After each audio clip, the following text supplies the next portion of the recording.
What's up, everybody? My name's Big Cam and welcome back to another movie review, and today we are talking about 2025's Hamnet, who should be winning a bunch of awards this weekend at the Oscars. I believe that's this upcoming weekend, hosted by Conan O'Brien.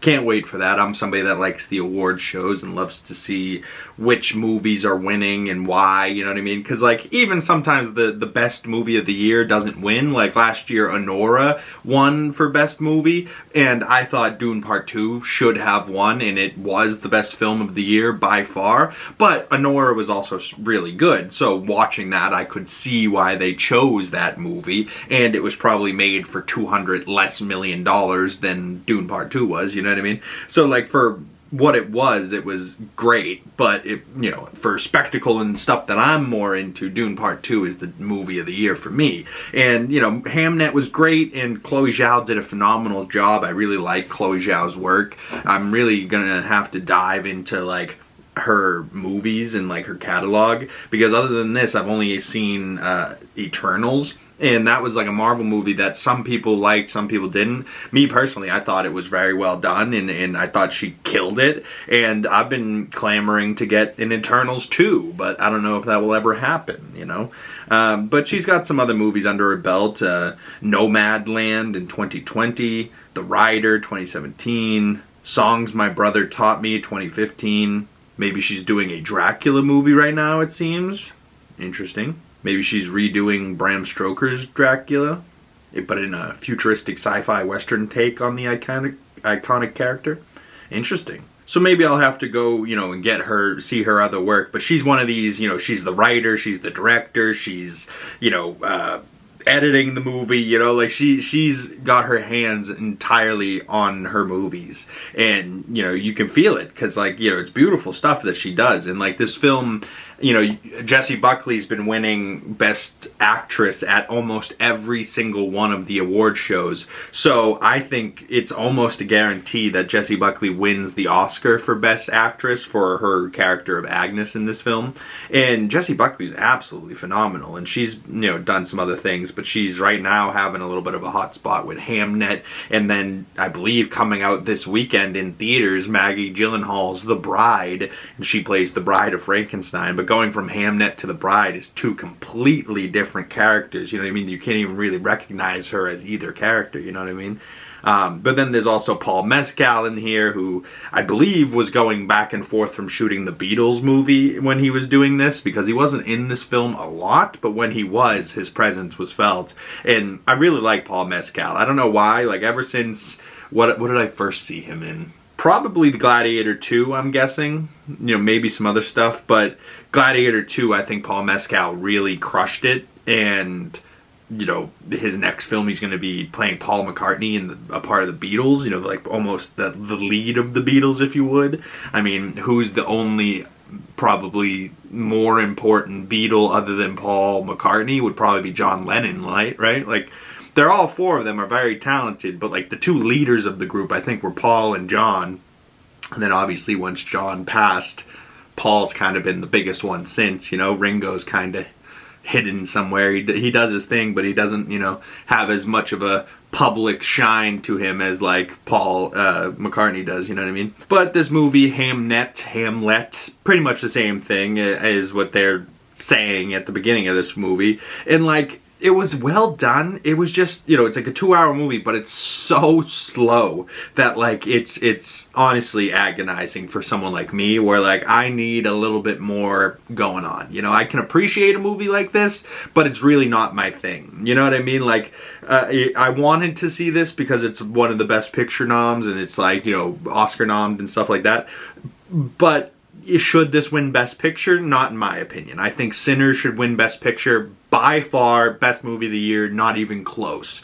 And, you know, maybe One Battle After Another wins over Sinners, but I think that's more of like a Paul Thomas Anderson award, you know what I mean, where they're giving it to him for his catalog of work and not necessarily for One Battle After Another, you know what I mean? Where like Ryan Coogler, sure, he should win, but I have plenty of faith in Ryan Coogler to get back to this point and be making more movies to be, you know, eventually winning the Best Picture. But I think he should win Best Picture, Best Director, Best Original Screenplay. Like, that movie absolutely blew me away this year, and it's not close in any shape or form from any other movie. You know what I mean? Like, that is the Best Picture.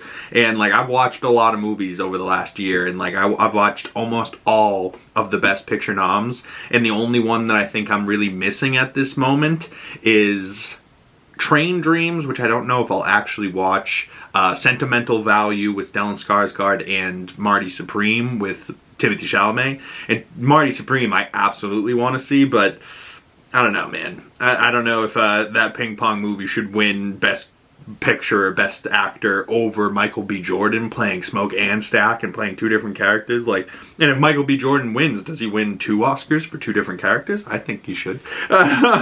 It was really good, and cinematography, I think it will win. You know, so Jessie Buckley will win Best Actress, and I think maybe for cinematography this could win, because, you know, if not, if this wasn't shot on location somewhere, the sets that they built for this movie were beautiful and very, you know, looked of the time, and like the way that they went through the woods, and like, you know, the girl, she has this hawk on her arm, and like she's like weird and strange woman Agnes, because she's like a woman that's from the forest, you know. She's like, I give birth in the forest, I don't do it in this normal place, you know, like I'm gonna do it in the forest.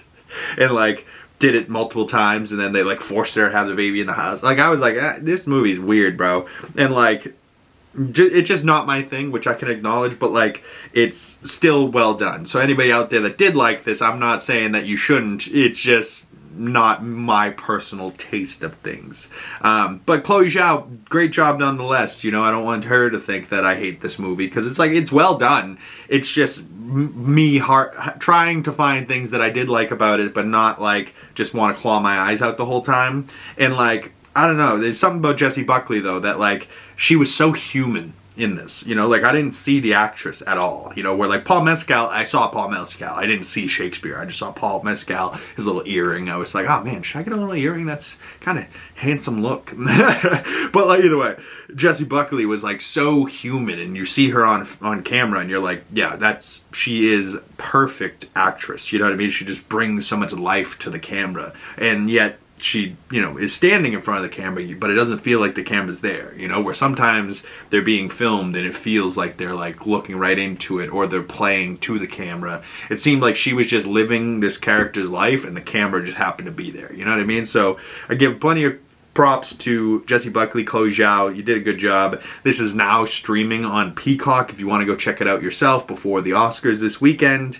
And yeah, overall for me, I gave it about 3 out of 5 stars, about a 6 out of 10. And that's mostly just because it's not my type of film. You know, like I will never rewatch this film, but I'm glad I got through it the one time. And Oscars coming up this weekend, so now I gotta go watch Marty Supreme to make sure that I got that under my belt before the Oscars, because I have a feeling Timothée Chalamet might win.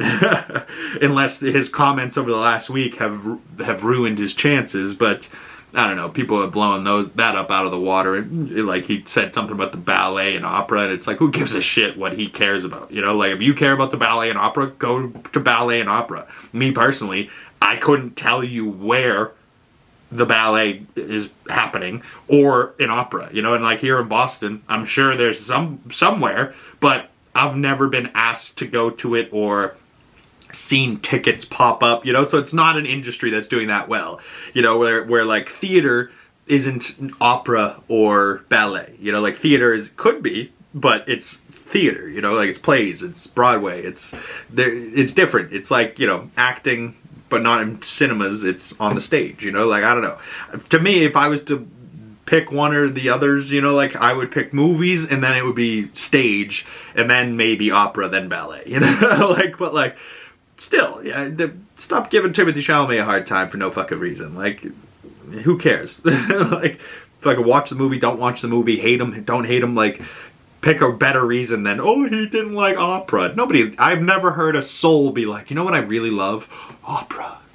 And if you do, good for you. Go to the opera. Like, who's your favorite singer? Couldn't tell you a single person that's ever done opera, you know? Like, I couldn't even tell you the most famous opera ever. The only thing I do know is the Sydney Opera House. But, like, that's just architecture. That's not even the place. Like, I don't know. Is there actually opera happening in there? I don't know. You tell me. But go check out this film on Peacock. Let me know what you think should win at the Oscars this weekend, and if you think Chloe Zhao is a good director or not, and if you would want to see Eternals too. I know I would. But comment below your thoughts on this film, or if you'd like to send your thoughts to my other social medias, links for those down in the description below. And if you've made it this far and you'd like to support the channel, the best way of doing that is dropping a like on this video, commenting down in the comment section below, subscribing if you haven't already, and hitting that bell so you don't miss future movie reviews and you get the notifications when those come out. Once again, my name's Big Cam, and I'll see you gorgeous folks in the next video. Peace.